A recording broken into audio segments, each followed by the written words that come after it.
Neno la Mungu. Sisi ni kanisa la Redeemed Gospel Church RGC, urithi wa Bwana kutoka pale Kariakoo, barabara ya 39. Amen.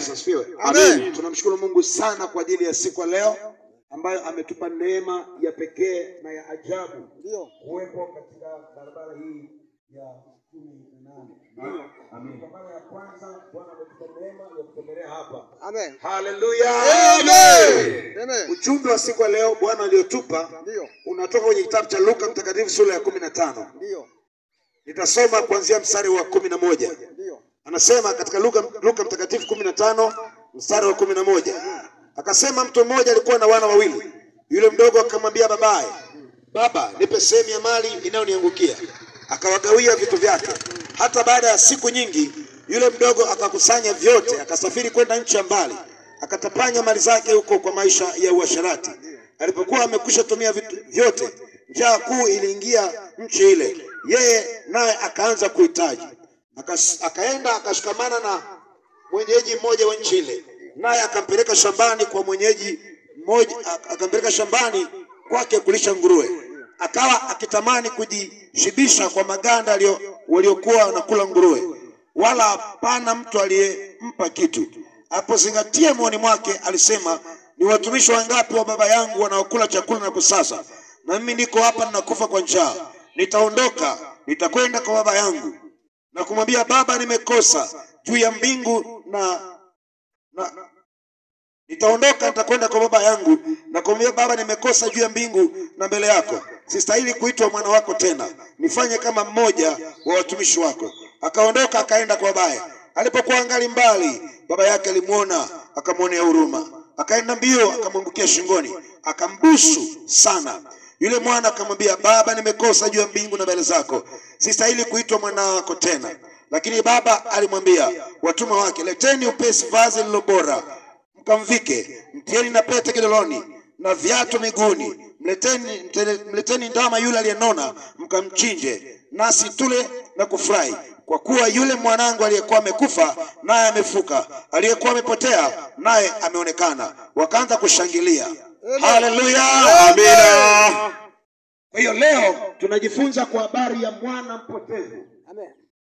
Mwana mpotevu alikuwa ni kijana ambaye walikuwa wamezaliwa wawili katika familia ya baba yake. Sasa wakati mmoja yule kijana mdogo aliamua kwenda kwa baba yake, akamwambia, "Baba, nataka mali yangu, sehemu yangu ya urithi wangu naitaka." Amen. Wako watoto ambao hawana nidhamu, wanakwenda kwa baba zao wangali hai, unaenda kudai mali kwa baba. Hayo ni makosa. Biblia inasema ya kwamba mrithi hawezi kuwa na nguvu juu ya mali kama mwenye mali bado yuko hai.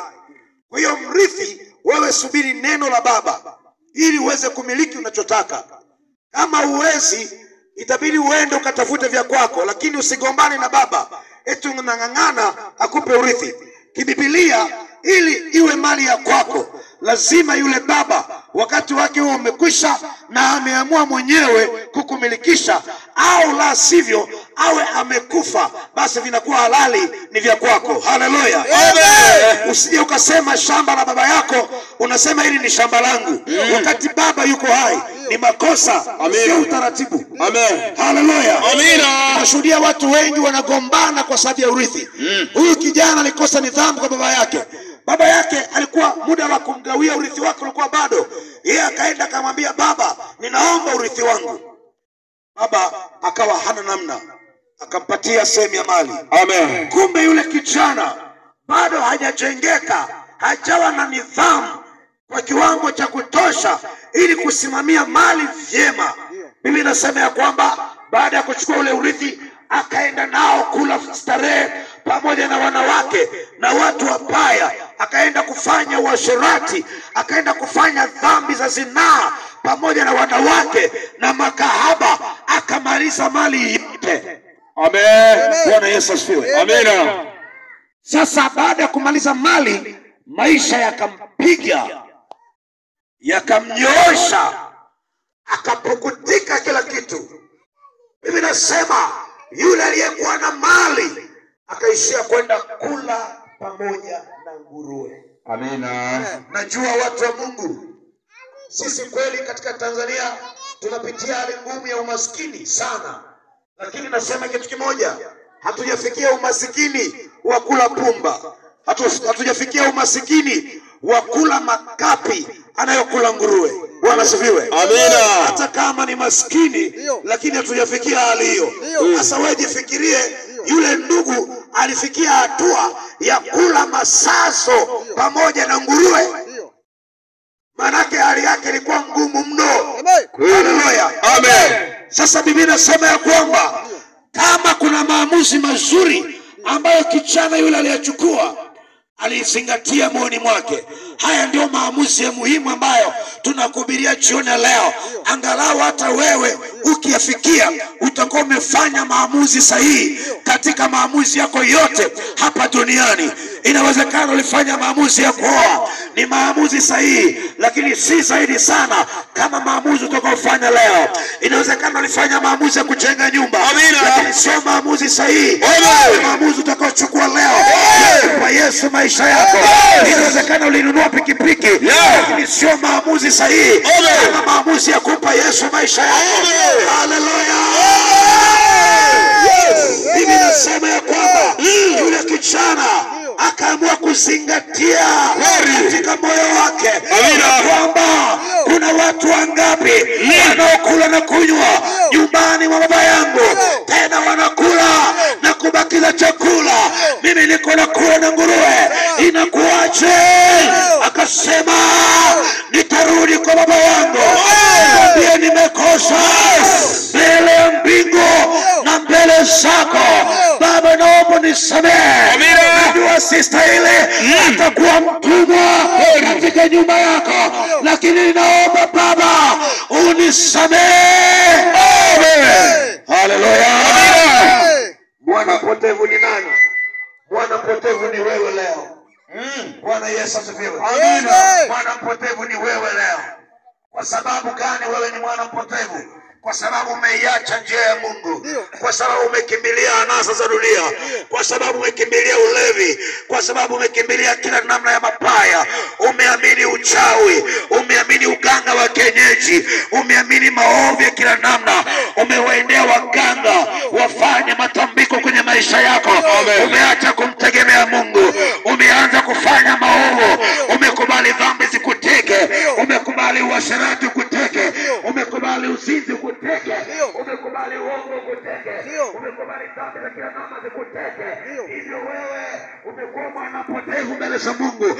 Umeiacha himaya ya Bwana, umeacha nyumba ya Mungu, umeacha makusudi ya Mungu, umeenda mbali na njia ya Mungu. Inasema ya kwamba hebu zingatia katika moyo wako ili urudi kwa Bwana. Mungu aliye hai bado anarehemu, bado anasamehe, bado anakomboa, bado anaokoa.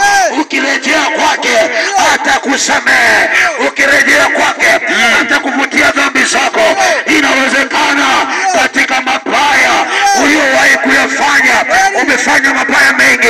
Inawezekana umekula nyama za watu, umefanya uzinzi, umefanya zinaa za kila namna, umelewa pombe za kila aina, lakini Jehova Mungu aliye hai katika Kristo Yesu yuko tayari kukusamehe, yuko tayari kukuokoa, yuko tayari kukutakasa ili ufanyike mtoto wa Mungu. Haleluya. Kuliko mwelekea Yesu Kama yule mpotevu, Biblia inasema maamuzi sahihi aliyofanya, alizingatia katika moyo wake. Amina. Ya kwamba kwa nini nifie katika mabaya? Amen. Kwa nini niendelee kuteseka hapa? Amina. Kwa nini niendelee kuwa kama nguruwe? Kwa nini nikae na kulala pamoja na nguruwe wakati nyumbani mwa Baba kuna makao, kuna chakula, kuna mavazi? Ya nini nihangaike? Akazingatia moyoni mwake, akasema nitarudi nyumbani mwa Baba yangu. Hebu chukua uamuzi na wewe jioni leo. Rudi kwa Bwana. Rudi kwa Yesu. Rudi kwa Yesu. Rudi kwa Yesu. Rudi kwa Yesu. Rudi kwa Yesu. Rudi kwa Yesu. Haleluya.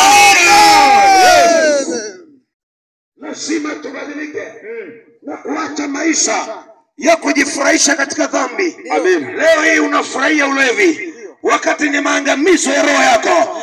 Leo unafurahia ibada za sanamu wakati ni maangamizo kwenye maisha yako. Leo unafurahia kwenda kwa waganga wa kienyeji wakati unaweka tanzi na mtego wa moyo wako kwenda jehanamu. Anayemwendea mganga wa kienyeji maana yake amemwendea mchungaji wa shetani. Maana mganga wa kienyeji kazi yake ni kutengeneza maagano yatakayokufunga kwa jinsi ya kiroho ili uwe mtu wa shetani. Na shetani anafurahi sana watu wanapoendea waganga wa kienyeji, maana atatamka maneno yake, atamwaga madawa, atakupatia maelekezo ili usimame kwenye maelekezo ambayo yataendelea kukufunga katika kutokumwamini Mungu aliye hai. Lakini Mungu anasema geuka na utubu. Geuka na utubu. Yesu atakusamehe. Yesu atakutakasa. Yesu atakuponya. Mungu ni mwenye rehema. Haleluya. Fanya maamuzi leo ya kugeuka, ya kuachana na dhambi. Amina. Ya kuachana mabaya. Amen. Ya kuachana kila namna ya maovu. Amina. Rudi nyumbani kwa Bwana. Rudi nyumbani kwa Bwana. Haleluya. Amina. Yule kijana maisha aliyoishi, alienda kula starehe. Kwenye starehe unajua alifanya nini? Alipata wanawake, alipata kila mwanamke anayemtaka. Bwana Yesu asifiwe. Amen. Alikula aina zote za starehe. Kuvuta sigara ni starehe, watu wanaifanya kama starehe. Wanaharibu hekalu la Mungu. Watu wamekongoloka kwa sababu ya dhambi. Watu wamekongoloka kwa sababu ya ulevi. Mili yetu Biblia inasema ni hekalu la Roho Mtakatifu. Amen. Fikiria leo hekalu la Roho Mtakatifu umelikongoloa na pombe. Mwili haueleweki, hali ngumu. Akili inaendelea kupotea kwa sababu ya gongo, kwa sababu ya ulevi. Moyo wako umechafuka na mabaya. Unayenena wewe mwenyewe unajishangaa. Uko tayari masaa 24 wewe unanena matusi. Amina. Matukano, mambo maovu yanatoka kinywa chako. Manake hekalu la Mungu limechafuka. Moyo wako uko mbali sana na Mungu. Amen. Haleluya. Amen. Lakini Mungu wa rehema anasema geuka. Utakapogeuka Mungu atakutakasa. Amen. Badala ya mabaya kukaa katika moyo wako, itakaa tunda la Roho Mtakatifu. Amina. Itakaa uvumilivu. Itakaa neema. Itakaa heshima. Amina. Itakaa baraka. Itajaa nguvu ya Mungu. Itajaa uwepo wa Mungu. Itajaa roho ya maabudu. Haleluya. Geuka leo. Amina. Bwana Yesu asifiwe. Amen. Watu wa barabara 18 na hata wengine wa barabara zingine ambao wako hapa, hii ni neema ya Mungu ambayo Bwana ameileta kwenu ili mpate kuiamini Injili na mkapata kupokea wokovu. Kwa hiyo kwa wakati huu napenda niwaalike watu ambao wako tayari kumpa Yesu maisha yao. Wako tayari kuokoka. Wako tayari kusema niko tayari kumpokea Bwana Yesu. Amen. Kutubu dhambi zangu. Amen. Kurejea kwa Bwana. Amen. Maana nimejifurahisha katika mabaya kwa muda mrefu. Amen. Na sauti